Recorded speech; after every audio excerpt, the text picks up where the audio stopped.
Dear YouTube, in case you are investigating this video due to a complaint about hate speech or copyright violation, allow me to give the following assurances. Firstly, a word on copyright. If the Watchtower Bible and Tract Society of Pennsylvania is unhappy because I've used their propaganda in a way they disapprove of, please know that I am very familiar with copyright law and have ensured that any use of copyrighted material in this video falls within the fair use provisions, particularly as pertain to criticism and parody. Secondly, let me ease any concerns you may have about hate speech. Though I am unapologetically a critic of the leaders of Jehovah's Witnesses, I feel no hatred whatsoever when it comes to individual believers. I have even spoken out on occasion against the harassment and mistreatment of witnesses. Rather than being hateful, this video, and indeed my channel, represents my attempt at respectfully offering a helpful resource for witnesses who are beginning to think of their faith as false or harmful and would like to know the other side of the argument.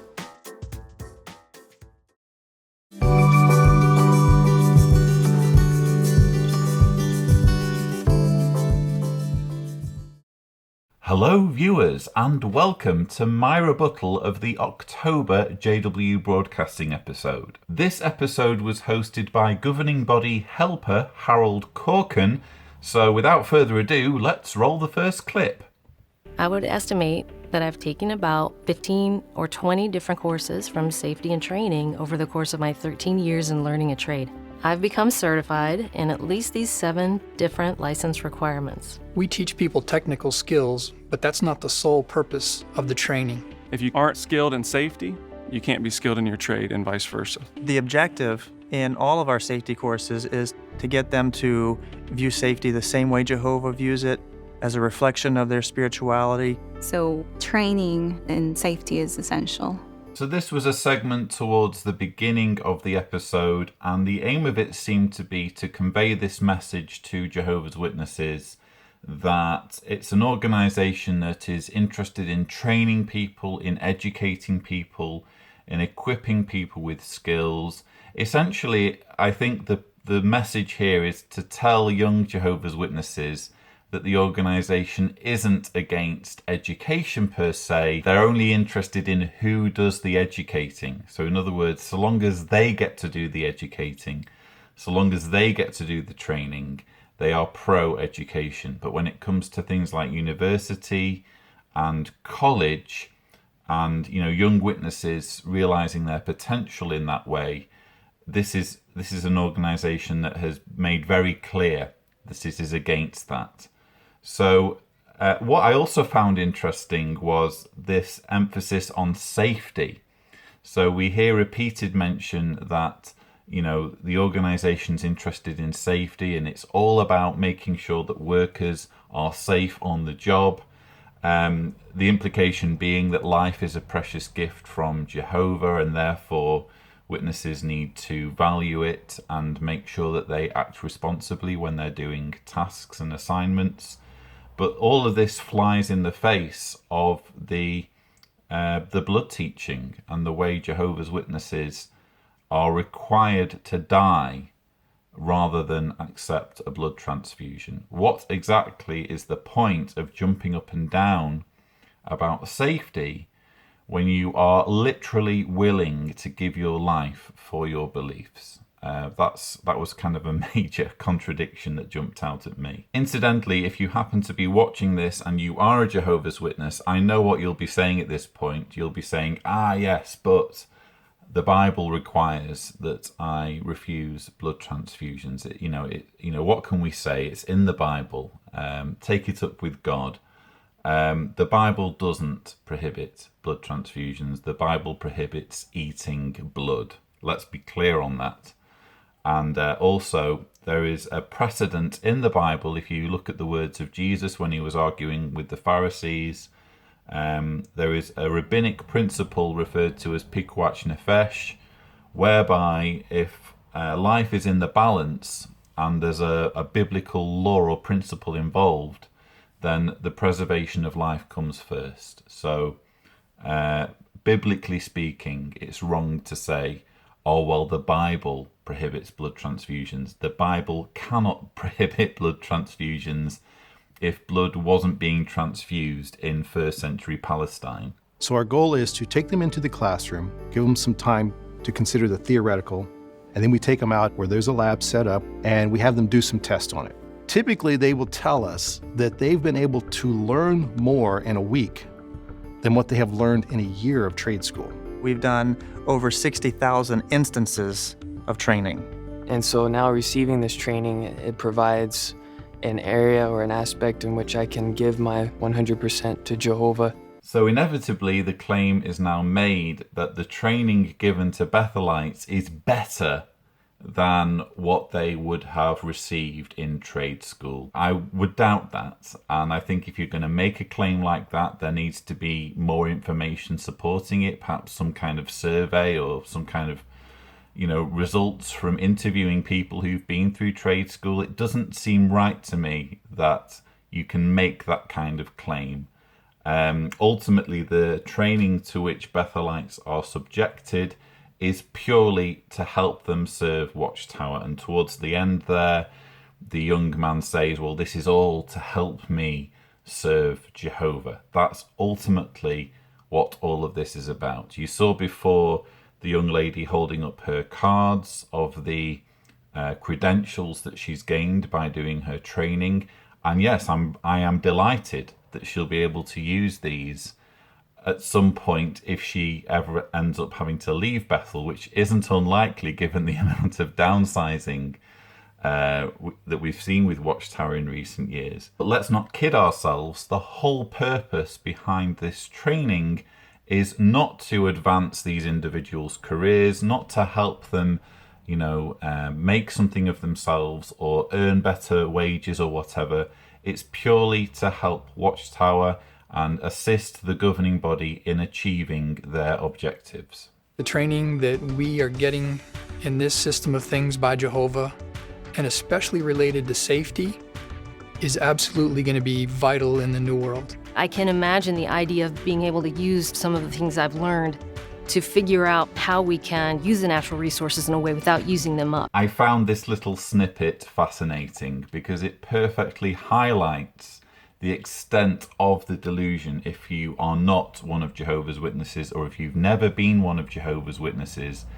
You'll have listened to what they've just said then and been thinking, what are you talking about now? What they're saying is that in the paradise, in the new world, when everyone who isn't a Jehovah's Witness has been massacred, has been, exterminated, when they've been removed and the earth is being terraformed essentially into a paradise, all of these skills that the Bethelites are learning, including safety, which I found an odd one, since, the whole point is that witnesses will be able to live forever and they won't be in any life-threatening situations. How that's supposed to pan out, you'll have to ask the governing body. But why would you need to be safety conscious if you're going to live forever and if death will be no more? Anyway, the lady here talks about how she's going to be able to use her skills that she's acquired to find ways of using the natural resources without using them up. So, fair play to her. She's sincere. She's given this a lot of thought. I just struggle to contemplate there being, I struggle to contemplate paradise full stop, because there are so many things about paradise that don't make sense. This idea that all animals will be vegetarians, poisonous snakes will find another purpose for their poison, and sharks won't be meat eaters anymore. All of this you need to explain if you're a Jehovah's Witness, by the way. But what this lady has learned, she has learned in a laboratory environment, essentially, where she's been able to use different tools and different materials. And she has to explain how those tools and how those materials that have been produced by industrial mechanisms will be freely available in a post-apocalyptic society where everyone is just living off the land and there is no more essentially industry. I mean, if you're a Jehovah's Witness living in paradise, who draws the short straw of working in the metal refinery or, or working in the wire factory, or, who gets the bum deal of having to do all of those jobs while the others kind of frolic in fields and build wooden houses? I don't think she's quite thought this through. The Kitawala was a religion. They sent many letters to the Belgian branch asking to be recognized as Jehovah's Witnesses. These people used our publications and used the name Watchtower. It created a lot of confusion. To clarify the matter, the organization prepared a booklet. My mission was to check whether there were any genuine Jehovah's Witnesses in Kisangani. We found out that these people were not Jehovah's Witnesses. In all the confusion, people even tried to kill me during the trip. Fortunately, I managed to escape. Since it was Jehovah who assigned me this privilege, I was confident that he would always help me. And today, I am very happy to have at my side my children, my grandchildren, and my great-grandchildren, all Jehovah's Witnesses. So we've just been hearing from a brother Mukanga, who was once a circuit overseer in the Congo, and he's describing, the difficulties and challenges that he faced when he was doing that assignment. I found just this snippet interesting because he talks about a religious community called the Kitawala, who were writing to Watchtower to try and get recognition as Jehovah's Witnesses. And it's just a nice little snippet, again, for non-Jehovah's Witnesses or people who've never been Jehovah's Witnesses who are interested in understanding this religion a little bit better, because it just highlights the fact that there is no such thing as diversity when it comes to Jehovah's Witnesses. You can't just kind of write in and say, please recognize us. You have to fall in line with Watchtower. You have to recognize the authority of the governing body.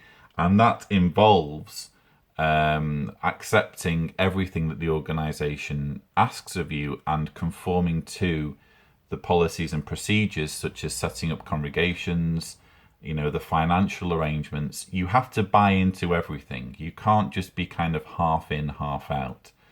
But what's also interesting is that this brother visits the Kitawala religion, and wouldn't you know, it just so happens that they're violent and abusive, and he escapes he's lucky to escape with his life. And, that may be true. It may be true that really happened, but, it's a convenient message for Watchtower, because it's giving this impression that if you are a so-called apostate, or if you deviate in any way from what Watchtower prescribes, well, it's inevitable that you're going to be a bloodthirsty thug who would chase a circuit overseer and try to abuse him. That is not what apostates are like, for the record. At least it's not what I try to be like. You can be a nice person, a moral person, an upstanding person, without ceding control over your life to 7 guys in New York.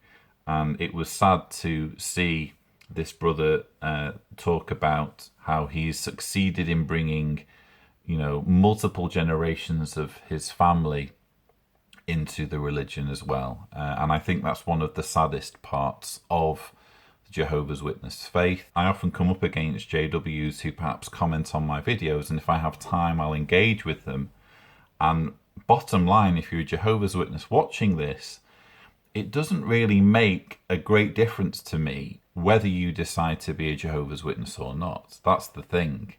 I am not going to lose sleep if you, as a Jehovah's Witness watching this, decide, oh, well, actually, regardless of what this guy's saying, I think I'd rather stay as a Jehovah's Witness. I honestly, I'm not going to lose sleep over that. The only thing that I do find sad is the way that this religion ropes in successive generations. And in fact, the religion is geared to do that. It's in the DNA of the organization to basically lie to children. So I honestly don't have a problem with like an adult Jehovah's Witness with all of the facts in front of him or her saying, you know what, I'll stay as a Jehovah's Witness, thanks anyway. That I have no problem with that, but I can't help but recoil in horror at the thought of children being lied to. And essentially, if you're a Jehovah's Witness, it's your job to lie to children. Today, when I see the increase of Jehovah's people, to me, it is like a miracle.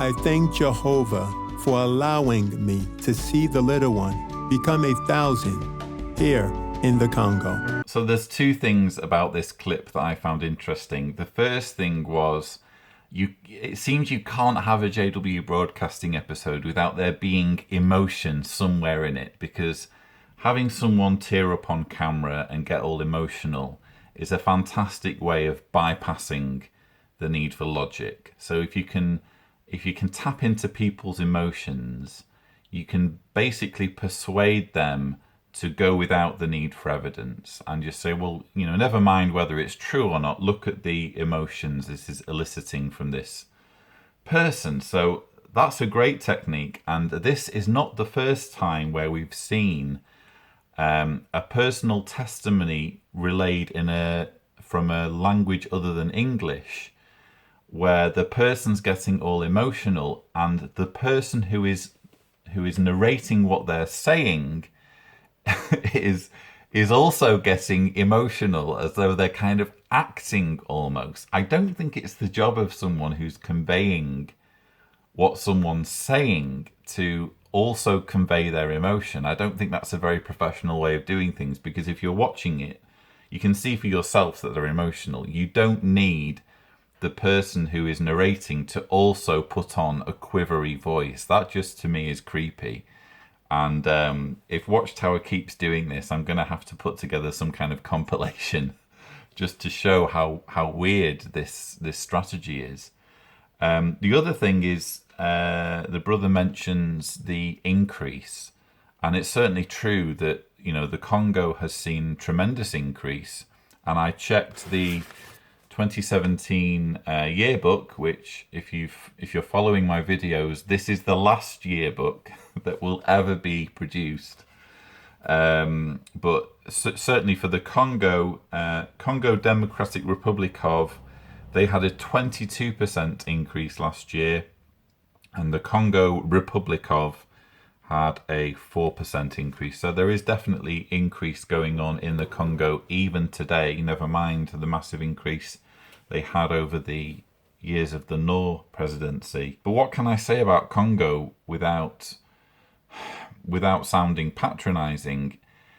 It's going to be a different dynamic in a country where people find it more challenging to get an internet subscription. I'm sorry, it just is. And I've produced a graphic in my book, The Reluctant Apostate, that shows an interesting correlation between countries that have lots of internet access having less growth, and countries that don't have much internet access having substantial growth. It's not like a clean line, but there's definitely, and correlation doesn't equal causation. There are probably other factors involved as well. But it's just undeniable that if you are living in a country where it's harder to get on JW Facts, for example, it's going to be easier to be deceived by a group of religious people who come along and have all sorts of crazy claims. How do you fact check what they're telling you if you don't have internet access? So it doesn't surprise me in the slightest that the Congo is experiencing increase, regardless of what's happening everywhere else. But what you can't say about Jehovah's Witnesses, I'm sorry, you can't bang on about wondrous expansion anymore. You just can't. You could in years gone by, but when we're talking about a global increase of 1 or 2%, what's the latest one? If I just check. So last year's increase, or the increase for 2016, was 1.8%.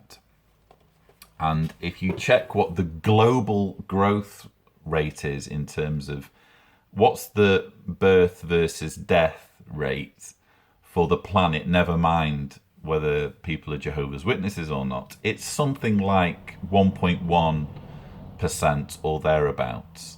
So if you're just a fraction above 1.1% in how much your religion is growing, what that means is that you are actually stagnant, because you are only managing to replenish your stocks of witnesses who've died by indoctrinating the next generation, which is what I referred to before. If your only means of growth is through lying to children, it's not something to, jump up and down and make a big fuss over.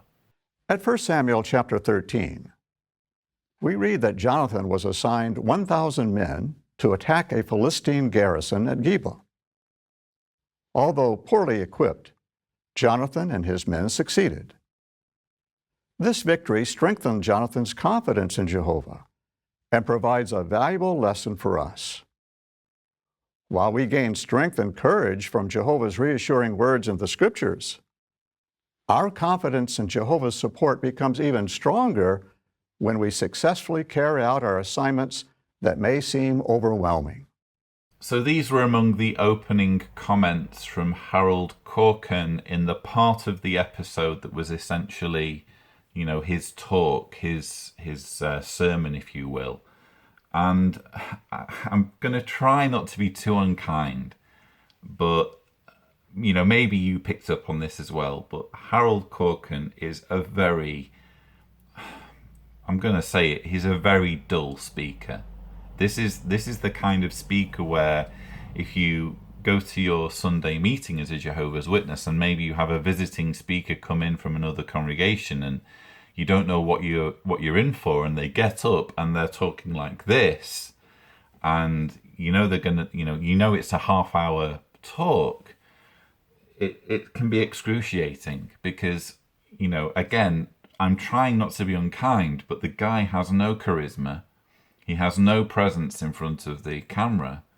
And essentially the only reason why he's being allowed to present Watchtower's flagship program is because he's a governing body helper, because he's worked his way sufficiently high up the ladder that he is automatically considered for this kind of quote-unquote privilege. He's just not a good speaker. But never mind that. What is he saying? What's he talking about? And he's saying here that essentially that if you achieve something that's unlikely, if you succeed in an assignment, even though it's challenging, this is evidence of God's blessing.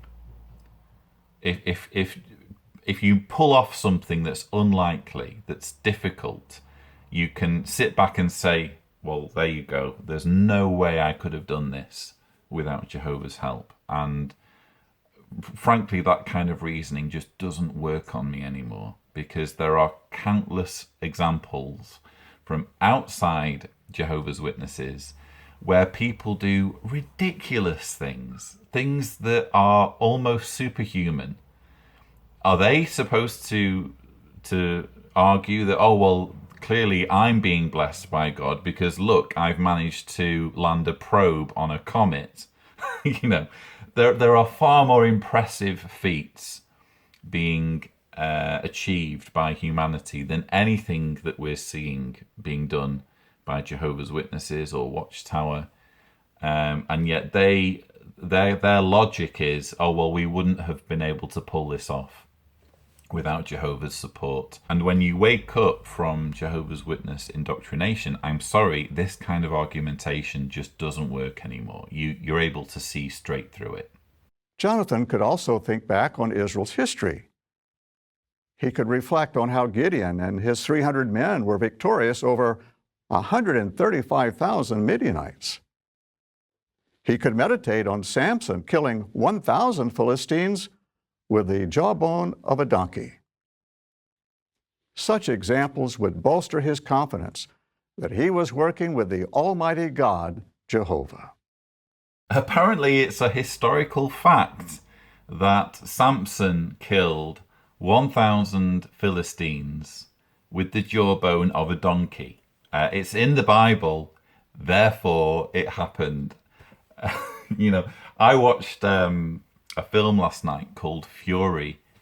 It's quite a dark, tragic film, so I'm not sure I could recommend it. I did enjoy it.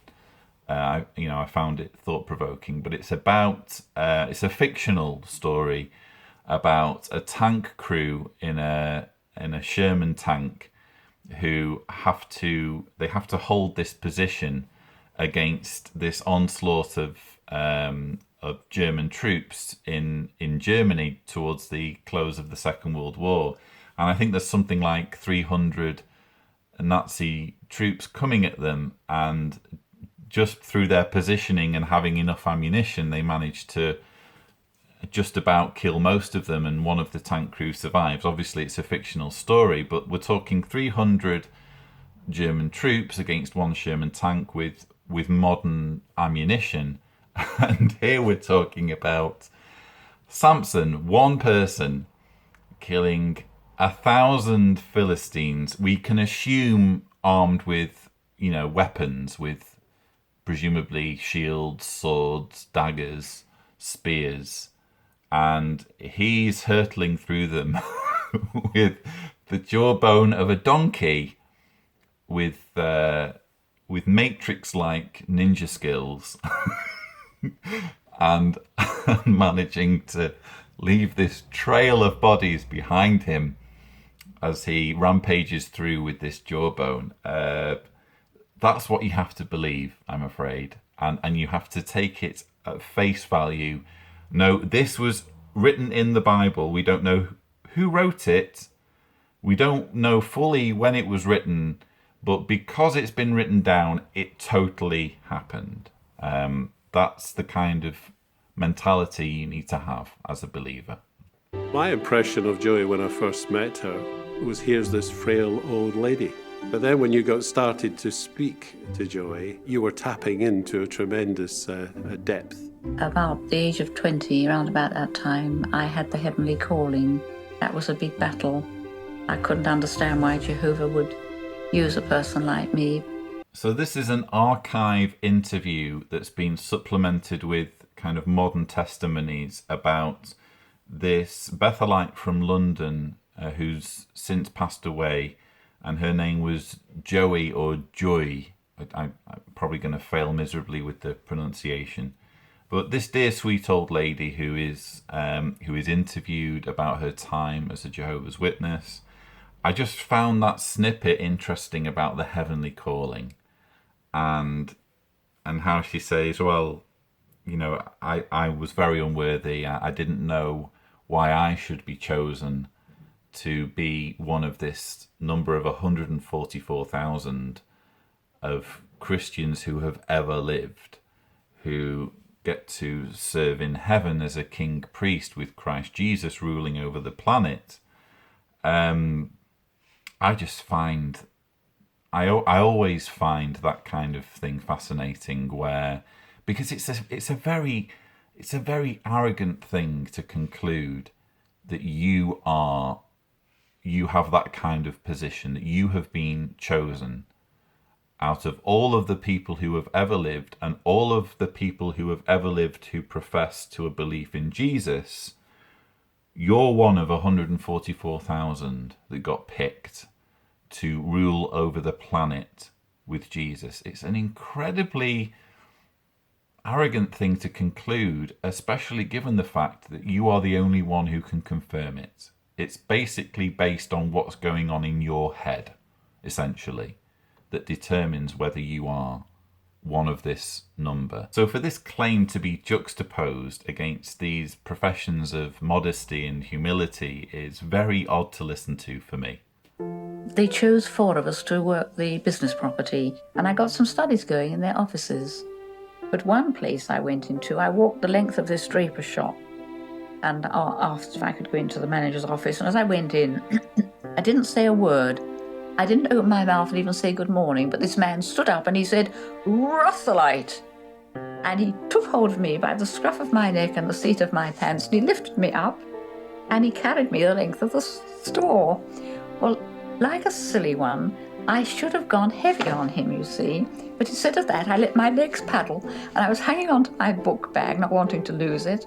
And when he got to the front door, the staff, their eyes were absolutely gasp, what's happening? He opened his front door and he threw me out literally, and I went zoom, and just managed to zoom again. And one of the brothers was passing, and he caught me and caught me steady and said, "Whatever's going on?" And I couldn't stop laughing. To me, it was very, very funny. The rest were so cross about it. But I wasn't at all cross. I thought it was quite hilarious. I could see myself being carried through this shop, sky high. Things like that happened. This was just a frankly disturbing part of the episode where what's being described is abusive behavior. I mean, no Jehovah's Witness deserves to be manhandled in that way. Out of especially a business premises. You could sort of understand if they were inside someone's house, but even then, there's no excuse for violently accosting someone and throwing them off the property in that kind of way. It's bang out of order, and whoever did that there should have been ramifications. But the message here seems to be that if that happens, and it can happen where witnesses are treated in that way, because let's face it, they're calling on complete strangers unannounced. There's no guarantees that everything's just going to go well. And you do hear horror stories from time to time of where it doesn't go well. I'm thinking of one example from a few years back where 2 witness ladies were mauled by a dog when they called on someone. You know, bad things do happen to witnesses in the door-to-door setting. But according to this lady's reaction to Joy's reaction, it's, in her words, quote, hilarious when it happens. It's a subject for levity. And I don't know, I can't quite see it that way. I don't think there's anything funny at all about people being treated in that way. But the message seems to be, I mean, Watchtower didn't need to include this. They could have had any number of outtakes from the interview, presumably, that they could have showed at this point. But the message that they seem to want witnesses to take away is that if they are manhandled, if they are violently accosted by someone, there's nothing wrong in just laughing the whole thing off. Right up until she became incapacitated, she was conducting Bible studies and helping people to come to know Jehovah.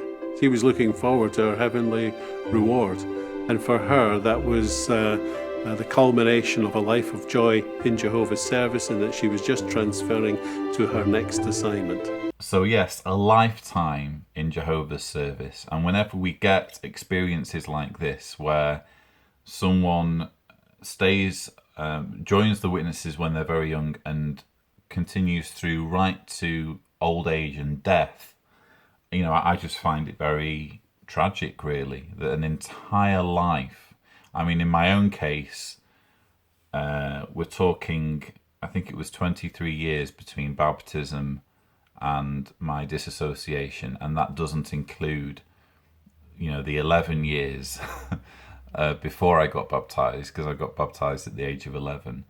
That's a big chunk. That's a big chunk out of someone's life, but at least it's not all of it. At least it's maybe, I don't know, half of it. I don't know how long I'm going to live, obviously. But in Joy's case, her entire life, essentially, was exhausted or spent up in service of Watchtower. And that's what Watchtower wants for everyone. Watchtower wants all Jehovah's Witnesses to use their whole lives following them, being obedient and loyal. They allude to the heavenly calling again by saying, oh, well, now she's moved on to her next form of service, which is in heaven. And I can't help but again draw to the attention of any Jehovah's Witnesses who may be watching this, how strange it is that when Jehovah's Witness women are alive on the earth, they are to, keep quiet, and they're not allowed to teach, and they're not allowed to do fairly menial jobs in the Kingdom Hall that don't involve cleaning. They're not even supposed to operate the sound equipment. And yet, if one of them happens to be anointed, well, guess what? You are essentially a king priest who is ruling over the planet once you die and get into heaven. But while you're on the earth, you don't even get a say in what happens in your local congregation. Only men can have a say in that. It's a very odd contradiction. Jonathan's success provided undeniable evidence that he was truly Jehovah's fellow worker. Jehovah, who had been at Jonathan's side the whole time, saw everything that had happened and would not allow his loyal worker to die at Saul's hands. How comforting to know that when we faithfully carry out our assignments, he will never forget our zealous efforts. If someone as close as a father fails to see and appreciate the work we do in Jehovah's service, or even turns against us, Jehovah will never forget our work. He will always be there to guide, support, protect, and bless us. By continuing as industrious fellow workers with Jehovah, we are assured that through faith and patience, we will inherit the promised reward. So there's some really dubious reasoning going on here. We have this claim repeated that we heard earlier on, that if you exert yourself for Jehovah and if you triumph against the odds, if you're successful at what you set out to do, this is evidence, undeniable evidence, I think were Harold's words there, that you have God's backing, that you have the support and sponsorship of the creator of the cosmos. I don't think Harold's idea of undeniable evidence and my idea of what constitutes undeniable evidence are quite the same there. And then Harold alludes to this idea of family opposition. Well, especially if you succeed despite maybe a father being against what you're doing. Watchtower seems to be bracing witnesses for this idea of persecution and opposition and family members being opposed. I think this is a narrative we're going to see more and more as Watchtower gets to grips with people leaving, and inevitably people leaving while they still have relatives still inside. They want witnesses to know that just because someone is against what they're doing or someone no longer supports what they're doing, they need to carry on regardless. And they'll inherit the promises. Jehovah will reward them for what they're doing. There is absolutely no way that Harold or anyone else can provide evidence of this. He's saying a lot of things and he's making a lot of promises, but Harold is in no position whatsoever to establish that by being a Jehovah's Witness, by recognizing the authority of 7 blokes in New York, you are guaranteed the promises that are offered in the Bible. There is no way that he can link the Bible with Jehovah's Witnesses, per se. There's no way that he can establish a divine mandate for Watchtower. At what point in history does God unequivocally say, this is my organization, in a way that's testable, in a way that's provable? Harold can establish none of these things, and yet here he is promising Jehovah's Witnesses that if they'll devote a lifetime to serving Watchtower, everything will magically be okay and they will get all of the promises in the Bible. Well, John 2:17 says, "The zeal for your house will consume me." And I think we have an opportunity to show Jehovah that we have zeal, we have an eagerness, a fire for his house and caring for it. So we appreciate all those that want to work at the Assembly Hall. So many of the dear friends, after they've just spent a whole day doing some terribly dirty job, they thank you for the privilege. Well, that's zeal for Jehovah's house. Nowhere else does that happen. And if you tried to do it yourself, if we hired somebody, it wouldn't be as good as the work that the friends do when they come in. When the friends come on the weekend, this is an educational facility. So they come here to be educated about Jehovah. And new ones come, and it needs to be dignified and reflect Jehovah's qualities. So the cleaning that goes on, the maintenance that goes on, that's what the purpose is. This was an incredibly tedious segment in the broadcasting episode. They're clearly kind of scraping the bottom of the barrel at this point, because the team that comes up with the content for JW Broadcasting, they must have had like a team meeting where one of them raised their hand and said, "I don't think we've done anything on Assembly Hall overseers yet. Maybe we should do a segment about how hard Assembly Hall overseers work and what fantastic work they do." Yeah, an Assembly Hall overseer is a male witness who, usually along with his wife, well, actually he's the Assembly Hall overseer. His wife, gets to involve herself in the work with him, but without, I think, having any real title. But anyway, it's a bloke who looks after a building and who, makes sure that the Assembly Hall is in fine working order and able to receive the witnesses who come to use it, usually at the weekend. I don't really know what more you can say about it, but, trust Watchtower, they will find a way of kind of stretching it out and showing how assembly halls are important to Jehovah, and how wonderful it is that witnesses volunteer their time, and only in Jehovah's organization would you see this kind of coordination and people working together harmoniously. I just find it astonishing that so much emphasis is placed nowadays on buildings for Jehovah's organization. Everything is about buildings, and well, this building helps us to serve Jehovah, and we wouldn't be able to serve Jehovah if it wasn't for having this building, and it's Jehovah who's supplied this building for us.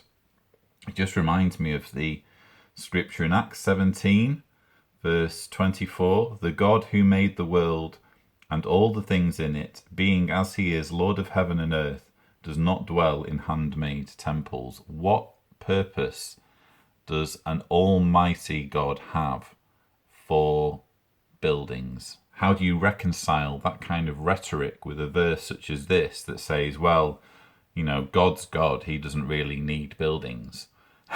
That seems to be the exact opposite of the message that's routinely being given in these JW Broadcasting episodes. Everything is about buildings these days. Are the elders leaders, or do they take the lead? What's the difference? Brother Geoffrey Jackson explains in this Bethel morning worship. This question that Geoffrey Jackson is going to take a stab at answering now is one of the most obvious examples of semantics in Watchtower theology. Elders are not leaders. The governing body are not leaders.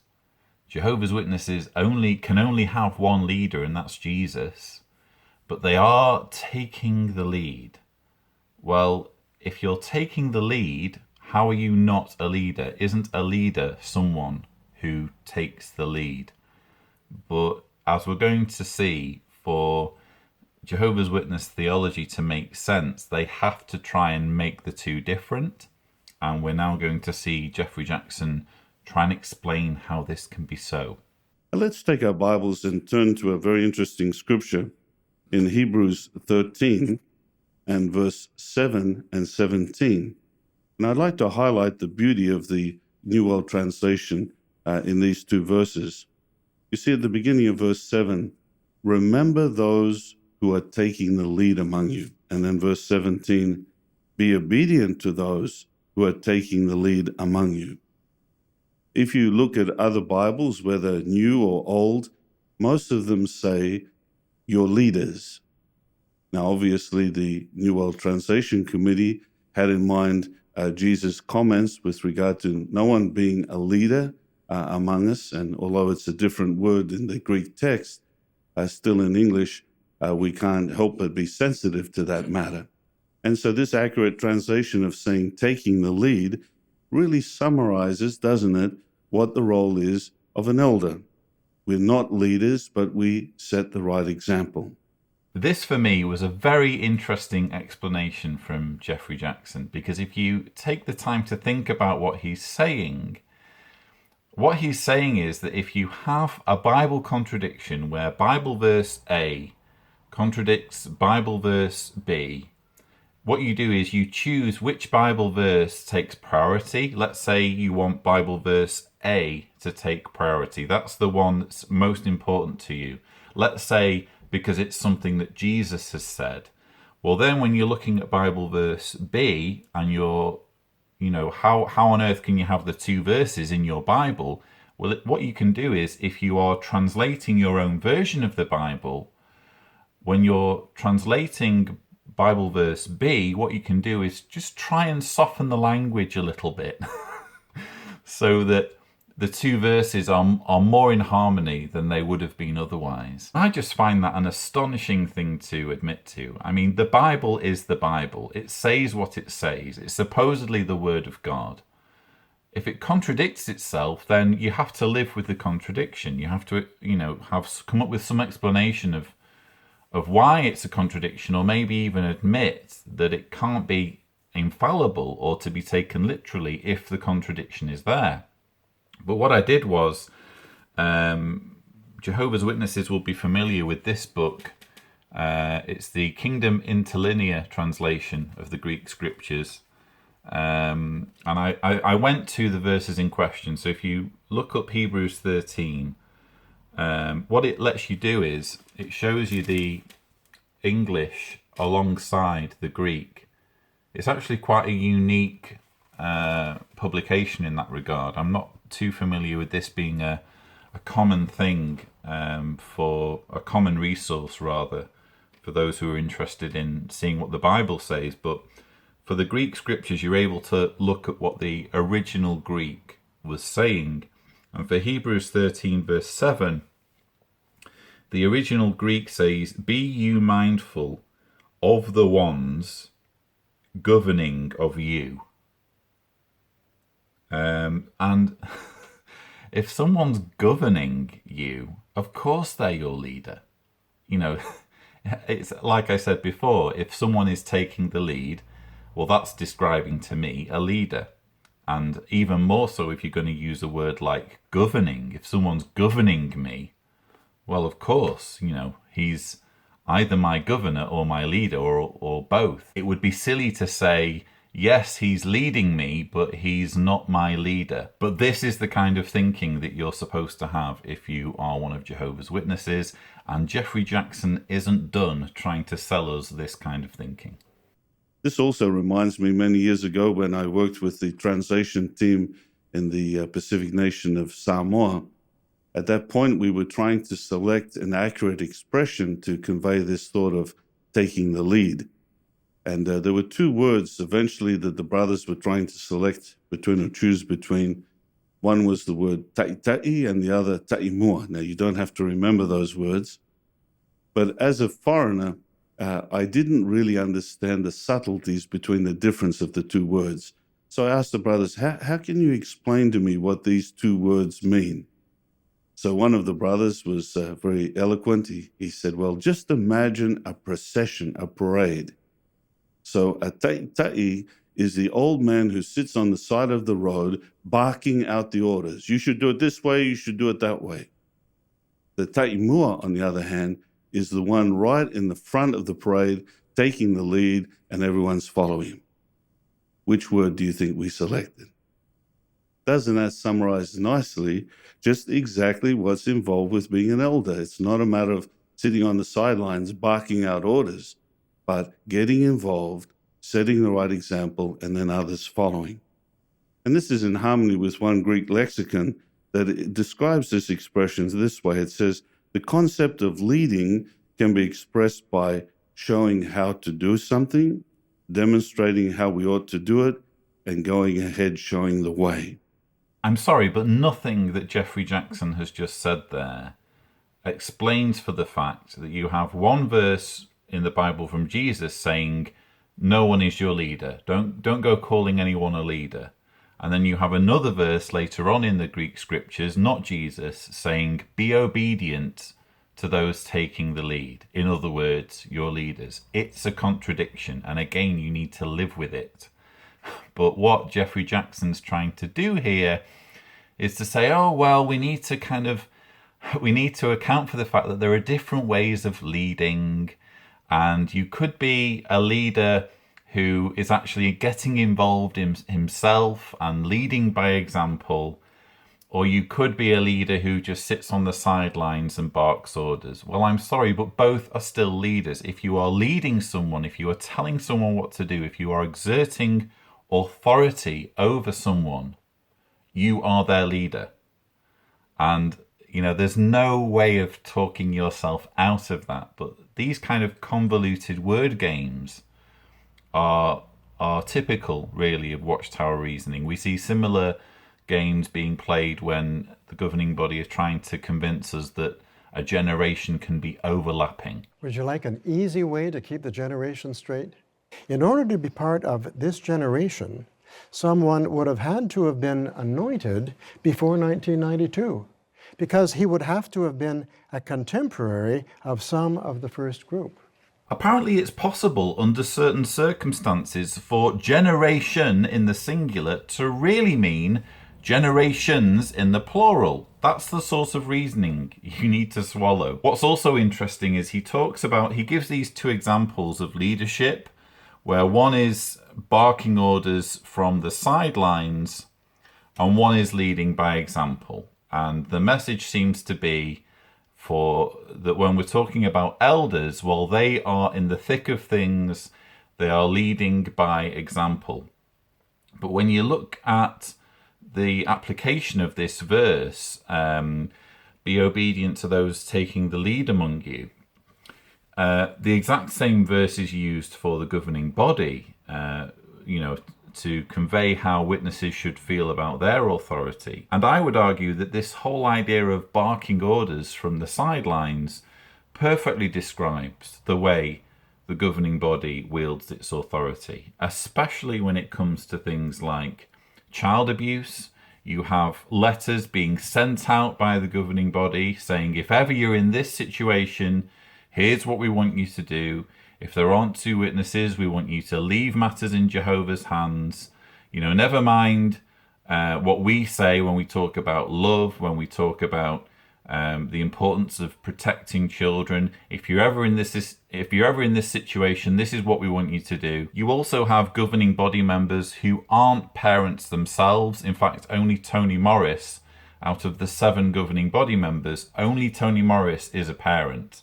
And yet all of the governing body members are quite happy telling parents how they should bring up their children and what decisions they should make for their children when it comes to higher education. And how can the governing body possibly lead by example when it comes to the blood teaching? How can the governing body say, well, it's not just we're asking you to do this, we're also dying by refusing blood? They cannot possibly be in that situation themselves, or at least not now. They can only say, hypothetically speaking, if you're in this situation, this is what you're supposed to do. That's barking orders from the sidelines. When you're telling someone, if you ever find yourself in need of a blood transfusion, even if it means dying, you should turn it down. That, I'm afraid, is barking orders from the sidelines. Of course, on the other hand, some religions even view the expression elder as a title.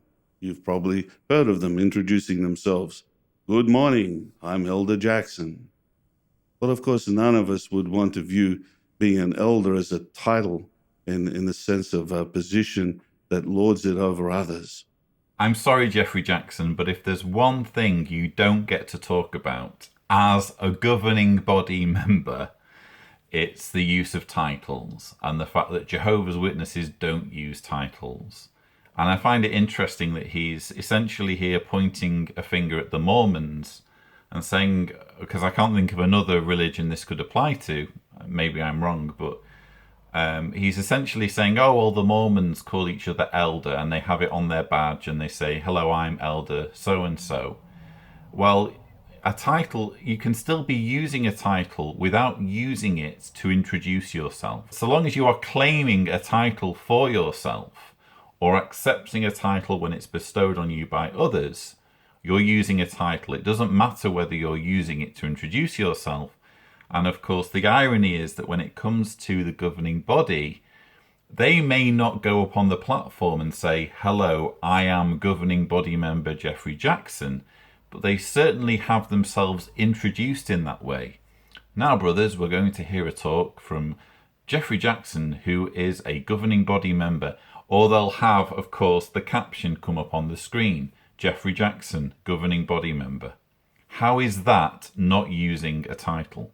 Take the time to see what others see. Don't trade that plastic box for all your friends. You can make friends you know are true, who love Jehovah too, and stand right by your side until the end. But you'll never meet them if you're focused on the superficial. You need real friends if you know what I mean. Look at me. Can you see what I see? Around the world is happy family. Look at me. Do you know what I know? That you belong. Put down the phone and look at me. So this was this month's music video. And, you know, quite a catchy tune. There's obviously, I mean, some of these songs are dreadful. I can think of a few examples off the top of my head where you're listening to really cringeworthy music and singing and just really, really cheesy. This one, I genuinely think the people behind it are quite talented. But then obviously there's the lyrics and the fact that essentially it's being written to promote Watchtower's message. And in this case, basically the message is don't use social media more than you should, or be wary of always having your phone with you and and constantly checking your phone, which, you know, there's some common sense to that. But that's, well, it's not a message that you'll find in the Bible, and it's a message that where there's quite clearly an ulterior motive, because Watchtower has long had a problem with the way the internet is used by Jehovah's Witnesses and the extent technology is used, because quite clearly, especially when we're talking about social media and we're talking about Jehovah's Witnesses interacting with social media, there's any number of opportunities or scenarios in which a Jehovah's Witness can find themselves confronted by information that makes them think. And I'm not just talking about apostate material. I'm not just talking about the sort of stuff I produce. I'm talking about, you know, let's say it's a link to a Richard Dawkins book or video, or just something out there in the non-apostate realm. Let's say it's Neil deGrasse Tyson or Bill Nye or someone like that who's just saying something that makes you think, that makes you analyze your beliefs objectively. It's clearly in Watchtower's interests to limit the possibility for witnesses to come across that kind of material. So they may be talking about being more sociable, about not having your phone in front of you when you're in a social setting, but really, I think we can be fairly certain in saying, well, there's more to it than that. And I found it interesting when it was saying something along the lines of, you can make friends who are true, who love Jehovah too.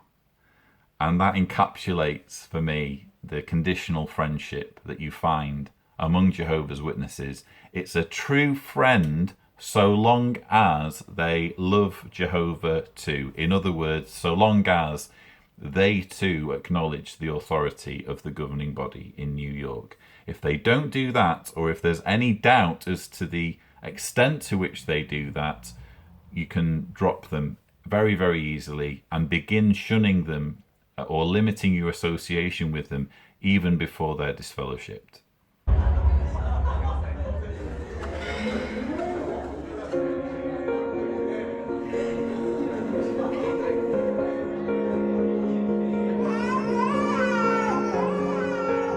I am not your babysitter.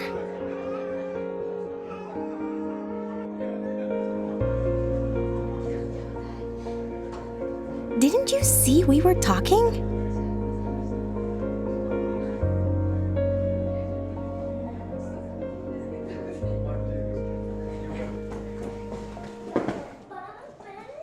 Come on, this is not a park. And the elders are always busy. I'm not sure if they really want me here. Insight is the ability to put yourself in the other's place. Jesus did that with his disciples. Okay, I need to do the same.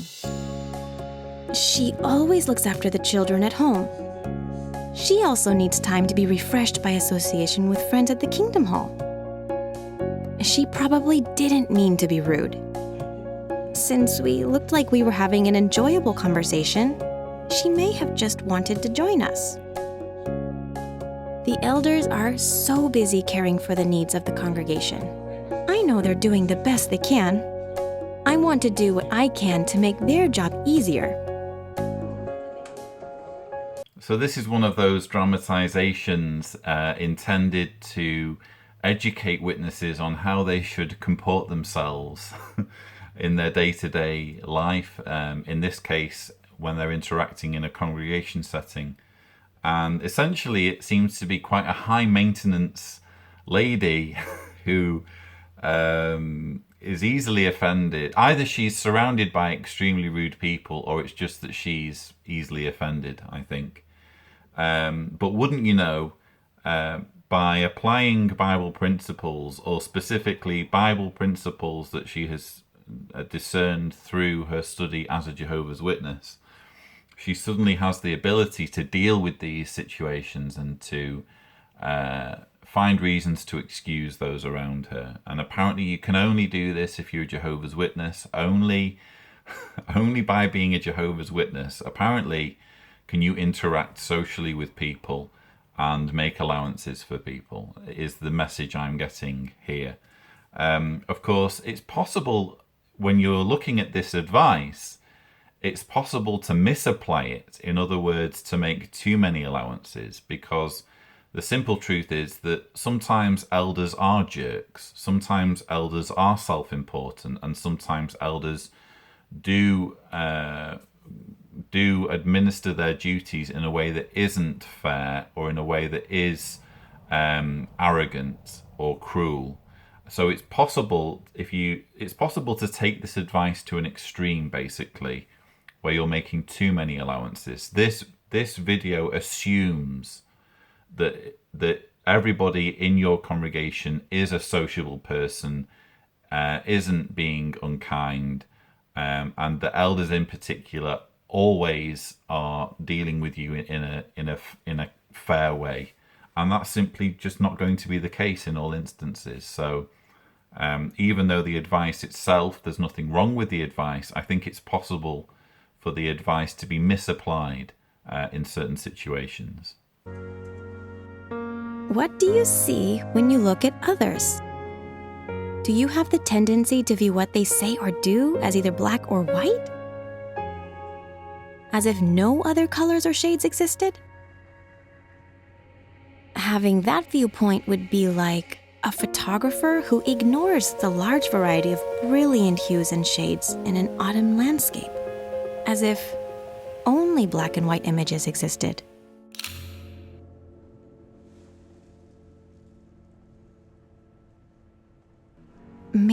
I've been viewing the congregation as black and white. So what I've done with this clip is just go back slightly in the dramatization, because the clip that you saw before this was basically the beginning and end, showing you the problems and then how the lady resolves them. This brief clip is kind of sandwiched somewhere in the middle, and it's where she is ironically talking about how things in life aren't always black and white, and there are shades in between. And you know, the creators of this video have gone to quite some lengths to show imagery that highlights this, that there are nuances to human behavior. We can't always say, oh, this individual is being unkind. Sometimes there are other things that we need to take into account. Well, why can't the same reasoning be applied more broadly with Watchtower theology? Because what you see when you look at Watchtower propaganda, at the publications, at the talks and what have you, at almost every turn you see black and white thinking. For example, the false dichotomy that's constantly trotted out, that you're either a worshipper of Jehovah or you're a worshipper of riches. Are you a servant of Jehovah? Are you a Jehovah's Witness? Great. Well, that means that you're not a materialistic person who's obsessed with acquiring wealth. That's black and white thinking. That's saying you're either one or the other. But in real life, you realize that there are far more nuances than that. Yes, there are people who aren't Jehovah's Witnesses who are obsessed with wealth, who are obsessed with obtaining riches and getting things for themselves. But there are also a lot of people who are just basically good people, who look out for other people, who are altruistic, who do things for other people, who aren't just living life for themselves, they're actually living it for those around them as well, particularly their families. So that's a classic example, and I could give you more of where Watchtower has this black and white thinking, but in just this issue, witnesses are to abandon their black and white thinking.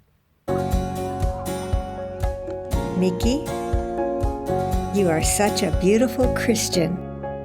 We're so glad to have you in our congregation.